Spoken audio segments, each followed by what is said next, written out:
3 minus 2 I cap plus 4/3 J cap minus K cap divide by total mass 1 plus 3।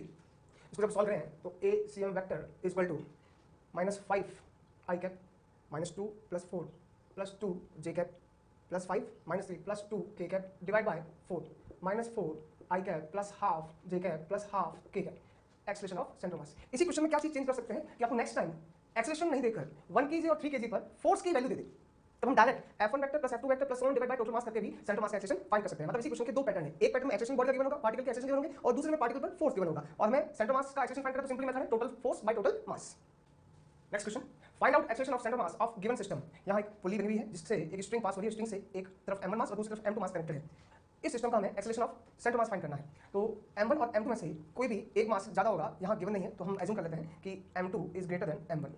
अगर m1 given होगा, m1 greater होगा तो ये नीचे जाएगा, m2 पर जाएगा, और m2 ग्रेटर है m2 नीचे जाएगा, m1 पर आएगा, बस इतना सा फर्क है, बाकी इसमें कोई भी ज्यादा इफेक्ट नहीं पड़ेगा। तो m2 की मास ज्यादा होने की वजह से ये मास नीचे की ओर a एक्सेलरेशन से जा रहा है, तो m1 ऊपर की ओर a एक्सेलरेशन से आएगा, जैसा कि हम एनएलएम में ये सब चीज पढ़ चुके हैं। तो m2 नीचे जा रहा है a एक्सेलरेशन से, m1 उसी एक्सेलरेशन से ऊपर जा रहा है। लेकिन ध्यान रखने वाली बात ये है, दोनों के एक्सेलरेशन का मैग्नीट्यूड सेम है, बट डायरेक्शन एक की डाउनवर्ड है और एक की अपवर्ड है। तो इस बात को ध्यान रखना, क्योंकि हम सेंटर मास के एक्सेलरेशन का जो फॉर्मूला है a cm vector is equal to m1 a1 vector plus m2 a2 vector divide by m1 plus m2, यहाँ पर हम वेक्टर फॉर्म में एक्सेलरेशन को लिखते हैं, मैग्नीट्यूड फॉर्म में नहीं। तो जब भी हम यहाँ पर वेक्टर फॉर्म लिखेंगे तो विद साइन लिखेंगे, और जनरली हम अपवर्ड एक्शन को पॉजिटिव और डाउनवर्ड एक्शन को नेगेटिव बोलते हैं। इस बात को ध्यान रखते हुए यहाँ वैल्यू लिखी जाएगी। We know that a1 vector का मॉड a2 वेक्टर का मॉड दोनों का एक्सेलरेशन मैग्नीट्यूड फॉर्म में सेम रहेगा, जिसकी वैल्यू हमें formula net force by net mass, उसी की वजह से m2 g से नीचे जा रहा है, और यहाँ पर यहाँ नीचे फोर्स m2g लग रहा है, और यहाँ नीचे फोर्स m1g लग रहा है, और फोर्स ऊपर लग रहा है T और AT। ये T फोर्स सिस्टम के लिए इंटरनल फोर्स है। तो नेट फोर्स इस सिस्टम पर m2g minus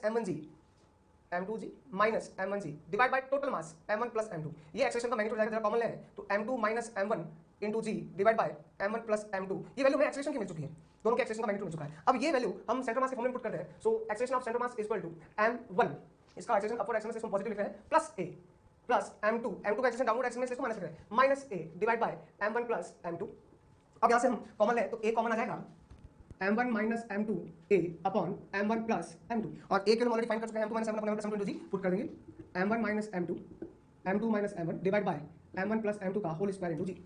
we know that m2 is greater than m1, सो यहाँ से हम माइनस कॉमन ले लेते हैं, माइनस m2 माइनस m1 और m2 माइनस m1, सो m2 माइनस m1 का होल स्क्वायर आ जाएगा, m2 minus m1 divide by m1 plus m2 का होल स्क्वायर इंटू जी। ये सेंटर मास का एक्सेलरेशन मिल गया। माइनस साइन ये नोट कर रहा है कि पूरे सिस्टम का एक्सेलरेशन डाउनवर्ड डायरेक्शन में है। सेंटर मास का एक इंपॉर्टेंट टॉपिक है मैन प्लैंक सिस्टम। इस पर बहुत ही इंपॉर्टेंट क्वेश्चंस बनते हैं और बहुत डिफरेंट टाइप के क्वेश्चन बनते हैं। तो पहले तो हम इसका कंसेप्ट समझेंगे और फिर इस पर डिफरेंट टाइप के क्वेश्चन को सॉल्व करना सीखेंगे। तो मैं आपको एक एग्जांपल के थ्रू इसको एक्सप्लेन कर रहा हूं। सबसे पहले एक हमें सरफेस गिवन है, ये फ्रिक्शनलेस सरफेस है। क्वेश्चन में ये स्टेटमेंट लिखा है, जरूरी नहीं है, अगर कुछ भी नहीं लिखा होता तो मान के चलेंगे फ्रिक्शनलेस सरफेस है। इसके ऊपर हमने एक प्लैंक रख रखा है जिसका मास m2 है। ये जो प्लैंक की अपर सरफेस है वो रफ है, और इसके एक एंड पर m1 मास का एक पर्सन खड़ा है। ठीक है, कई बार क्या होता है, इस प्लैंक को नहीं देकर बोट दे देते हैं और ग्राउंड नहीं देकर रिवर दे देते हैं। तो बात वही है, अगर आप चाहो तो मैन बोट रिवर सिस्टम भी बोल सकते हो, उसको सेम कंसेप्ट होगा इसके अंदर। यहाँ सिचुएशन क्या क्रिएट हो रही है कि फ्रिक्शनलेस सरफेस पर एक प्लैंक रखा हुआ है जिसकी अपर सरफेस रफ है, जिसके एक एंड पर पर्सन खड़ा हुआ है। इसमें जो रफ और स्मूथ सरफेस की जो बात कर रहा हूँ, क्वेश्चन में गिवन हो जरूरी नहीं है, हम इसको एक्सेप्ट करेंगे, मान के चलेंगे। सिचुएशन अब क्या है कि ये पर्सन इस प्लैंक पर मूव करता हुआ इसके अपोजिट एंड तक पहुंचता है। इस प्रोसेस में क्या क्या होगा वो हमें समझना है। ये जो पर्सन है इस प्लैंक पर चलने के लिए अपने पैर से प्लैंक पर पीछे की तरफ फोर्स लगाता है, उसका रिएक्शन होगा कि प्लैंक पर्सन पे आगे की तरफ फोर्स लगाएगा, जिससे पर्सन तो आगे मूव करेगा लेकिन प्लैंक पीछे की ओर जाएगा। ये जो सरफेस है ये रफ नहीं है, इसलिए इस प्लैंक को रोकने के लिए कोई फोर्स नहीं है। इस पर्सन के फोर्स से प्लैंक पीछे की ओर जैसे जाना स्टार्ट करेगा, ये सरफेस रफ नहीं है इसलिए फ्रिक्शन फोर्स अप्लाई नहीं करेगा और प्लैंक पीछे की तरफ मूव करेगा। अगर ये सरफेस रफ होती और सफिशिएंट फ्रिक्शन होता तो हो सकता था कि पर्सन ही मूव करता और प्लैंक रुका हुआ रहता, लेकिन उसको कोई क्वेश्चन नहीं बनता। अभी हमें मान के चलने की सरफेस स्मूथ है, तो होगा क्या, पर्सन जब इस प्लैंक के दूसरे एंड तक पहुंचेगा उस समय प्लैंक पीछे की तरफ शिफ्ट हो चुका होगा। इस पूरे प्रोसेस में जो फोर्स लग रहा है वो पर्सन और प्लैंक के बीच में लग रहा है, मैन और प्लैंक के बीच में लग रहा है, जो कि सिस्टम का इंटरनल फोर्स है। और हम जानते हैं इंटरनल फोर्स सेंटर मास के मोशन को कभी भी चेंज नहीं कर सकता। इसलिए अगर इस सिस्टम के सेंटर मास की वेलोसिटी इनिशियल 0 है तो वो आगे भी 0 रहेगी, इसका मतलब सेंटर मास रेस्ट पे रहेगा, उसकी पोजीशन चेंज नहीं होगी। और अगर ये सिस्टम इनिशियली सिस्टम का सेंटर मास इनिशियली मूव कर रहा है तो इसकी वेलोसिटी कांस्टेंट रहेगी और सेंटर मास अपनी पोजीशन चेंज करेगा। फिलहाल मैं इसको इनिशियली वेलोसिटी 0 मान के चल रहा हूं, लेकिन इसको फिर मैं जनरलाइज कर दूंगा। जब हम फॉर्मूला बनाएंगे तो उसको जनरलाइज कर देंगे। सबसे पहले ये फर्स्ट पोजीशन जिसमें प्लैंक जो है पर्सन जो है प्लैंक के एक साइड में है, ये इसका point mass point object C1 point पर, और ये प्लैंक का सेंटर मास C2 पॉइंट पर, और इस पूरे सिस्टम का जो सेंटर मास होगा वो C1 और C2 को लाइन ज्वाइन करने पर होगा, और C2 के पास में होगा क्योंकि हम जानते हैं प्लैंक का मास पर्सन के मास से ऑब्वियसली क्या होगा, ज्यादा। तो ये सेंटर मास की पोजीशन। जब पर्सन दूसरे एंड पे आ जाएगा तो प्लैंक मान लेते हैं प्लैंक जो है वो x डिस्टेंस शिफ्ट हो गया, ये अभी इसको मैं शिफ्ट नहीं मान रहा हूं, इसको हम आगे क्वेश्चन में देख लेंगे। ये प्लैंक पीछे की तरफ चला गया और C2 ने अपनी नई पोजीशन ले ली यहां पे और C1 ने अपनी नई पोजीशन ले ली यहां पे, लेकिन सेंटर मास वहीं का वहीं है। क्यों? क्योंकि जो इंटरनल फोर्स लग रहा है वो सेंटर मास की पोजीशन चेंज नहीं कर पाएगा और सेंटर मास पहले रेस्ट पे था तो बाद में भी रेस्ट पे रहेगा, इसके बाद उसकी पोजीशन वहीं की वहीं रहेगी इस केस में। ठीक है, हो सकता है किसी और केस में सेंटर मास अपनी पोजीशन चेंज कर दे, तो उसको हम अलग से कंसेप्ट देखेंगे। तो मैंने इसके लिए इक्वेशन बनाई है, जो सेंटर मास की इक्वेशन थी xcum m1 x1 m2 x2 upon m1 m2, इसको क्रॉस मल्टीप्लाई करके ये हमने इक्वेशन बनाई है। इनिशियल पोजीशन में m1 पर्सन का x कोऑर्डिनेट मैंने x1 मान लिया और प्लैंक का x कोऑर्डिनेट मैंने x2 मान लिया। ओरिजिन कहीं भी हो, हमें उससे कोई लेना नहीं है, तो हमने m1 x1 m2 x2 capital M xum first equation. और अगर हम थोड़ा बहुत सोचें कि ये x एक्सिस पे ही मोशन मान के चल रहे हैं, ठीक है, तो इसी लाइन पर कहीं ना कहीं ओरिजिन होगा, उसके रेस्पेक्ट में हम इक्वेशन लिख रहे हैं। जब इसने अपनी पोजीशन चेंज की तो C1 C2 की पोजीशन चेंज हुई है, तो मैंने लिख दिया यहाँ पे m1 x1 dash plus m2 x2 dash equal to capital M। मैंने मान के चला हूं कि सेंटर मास की कोई नई पोजीशन होगी xum डैश। अगर सेंटर मास की पोजीशन चेंज नहीं करता तो ये दोनों इक्वल होंगे, और अगर सेंटर मास की पोजीशन चेंज करता है एनी हाउ तो ये दोनों अलग अलग होंगे। ठीक है, अब हमने सेकंड इक्वेशन में से फर्स्ट इक्वेशन को सबट्रैक्ट कर दिया, तो क्या मेरे यहां से m1 x1 dash minus m1 x1, जहां से मैं m1 कॉमन ले लूंगा, बचेगा x1 dash minus x1। x1 dash minus x1 का मतलब क्या? Final position of mass m1 minus initial position of mass m1। तो final position minus initial position को बोलते हैं डिस्प्लेसमेंट, तो हमने लिखा है delta x1 vector plus similarly m2 delta x2 vector is equal to capital M total mass of system delta x cum vector. इसके बाद मैं इसको दो अलग अलग केसेस में बांट देता हूं। If velocity of centre mass initially is equal to 0, इसमें एक्सटर्नल फोर्स 0 है ना, तो सेंटर मास की इनिशियल वेलोसिटी 0 है तो बाद में भी 0 रहेगी, और centre mass remains at rest and position of centre mass is not change. मतलब सेंटर मास या तो रेस्ट पे रहे या फिर position of centre mass change नहीं हो, उस केस में x cum is equal to x dash cum initial position of centre mass is equal to final position of centre mass, which implies displacement of centre mass is equal to 0। तो इस equation के अंदर इसकी value 0 हो जाएगी, तो ये बन गया एक इक्वेशन, एक कंसेप्ट। और अगर सेंटर मास की इनिशियल वेलोसिटी 0 नहीं हो, कुछ वैल्यू हो, तो सेंटर मास रेस्ट पे नहीं रहेगा, मूव करेगा, उससे position of centre mass change हो जाएगा। Means centre mass moves with constant velocity and position of centre mass is change. अगर एक्सटर्नल फोर्स नहीं लग रहा है लेकिन फिर भी सेंटर मास मूव कर रहा है तो कंटीन्यूअसली कांस्टेंट वेलोसिटी से मूव करेगा और position of centre mass change होगा। Then m1 delta x1 vector plus m2 delta x vector equal to, अब 0 नहीं आएगा, कुछ वैल्यू प्राप्त होगी हमें यहाँ पर। इन दोनों कंसेप्ट के बेसिस पर जब सेंटर मास अपनी पोजीशन चेंज नहीं करता तो इसको अप्लाई करेंगे, जब सेंटर मास अपनी पोजीशन चेंज करता है तो इसको अप्लाई करके क्वेश्चन सॉल्व करेंगे। मैन प्लैंक सिस्टम को समझने के लिए हम यहाँ क्वेश्चन डिस्कस कर रहे हैं। A person of mass of 40 kg is standing on a plank of length 10 metre. Person moves on plank towards opposite side of plank when person reach on opposite end then find distance टेबल by Planck.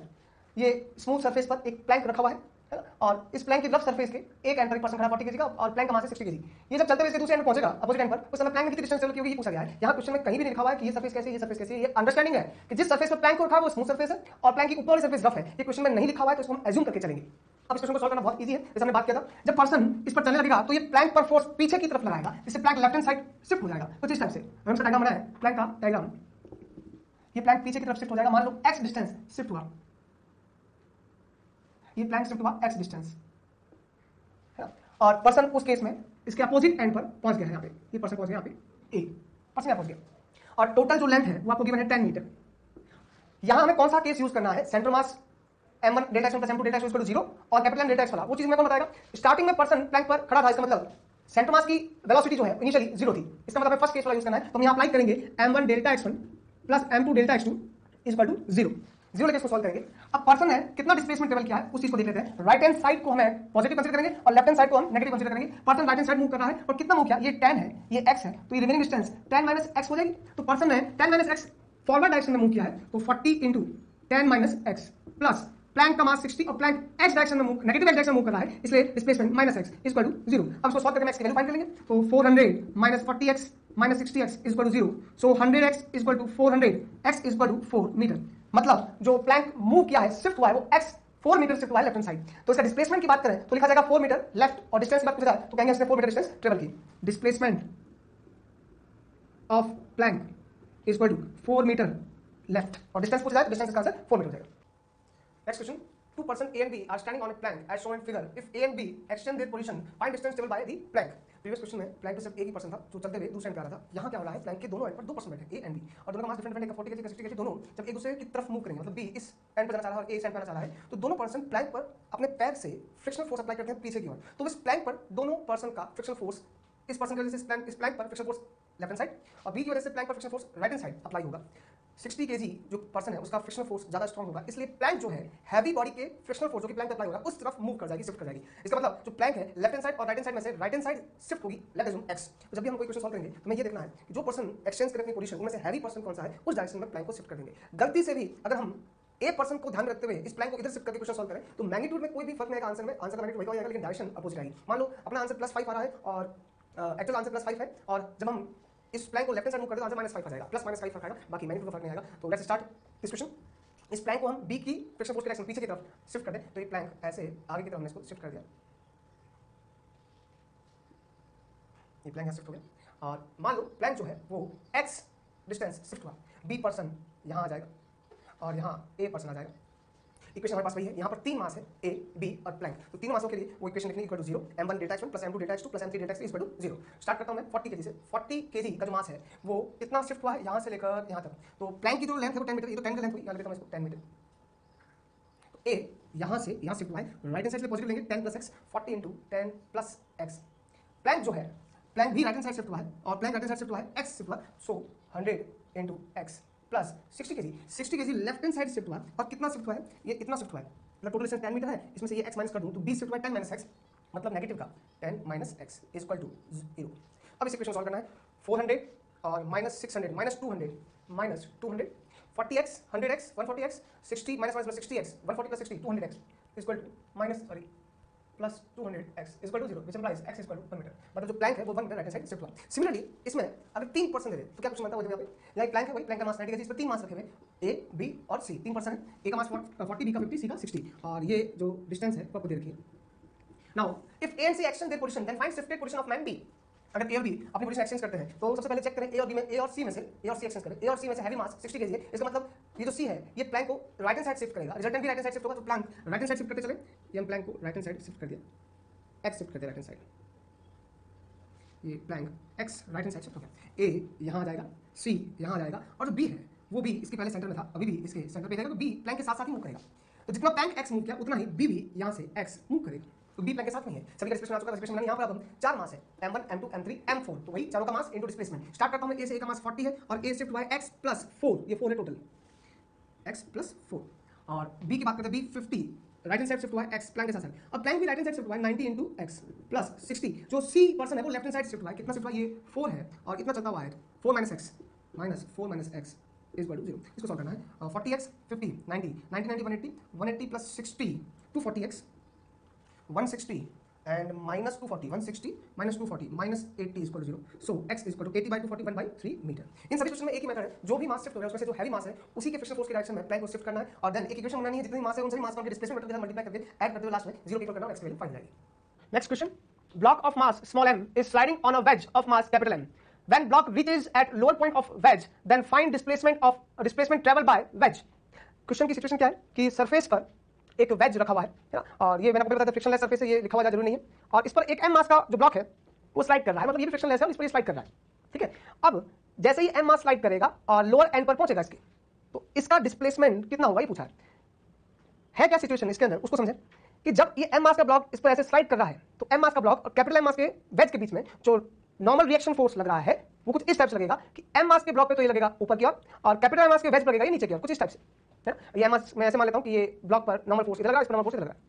इस system के लिए ये जो normal force है ये internal force हो गया, इस वेज पर एक ग्रेविटी लगा होगा, एक ग्राउंड का नॉर्मल फोर्स लगा होगा, वर्टिकल डायरेक्शन में है ना, बैलेंस रहेंगे।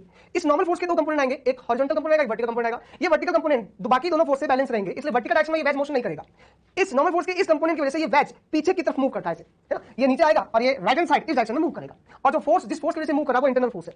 दूसरी बात सुना, सेंटर मास के लिए, मैं सेंटर मास की बात करूं, सेंटर मास के लिए एक्स डायरेक्शन में कोई भी एक्सटर्नल फोर्स नहीं है ना, स्मॉल m और कैपिटल M मास सिस्टम के लिए x डायरेक्शन में कोई भी एक्सटर्नल फोर्स नहीं है, इसलिए x कोऑर्डिनेट सेंटर मास का जैसे पहले था वैसे रहेगा, क्योंकि वेलोसिटी ऑफ सिस्टम भी क्या है, इनिशियली 0 है।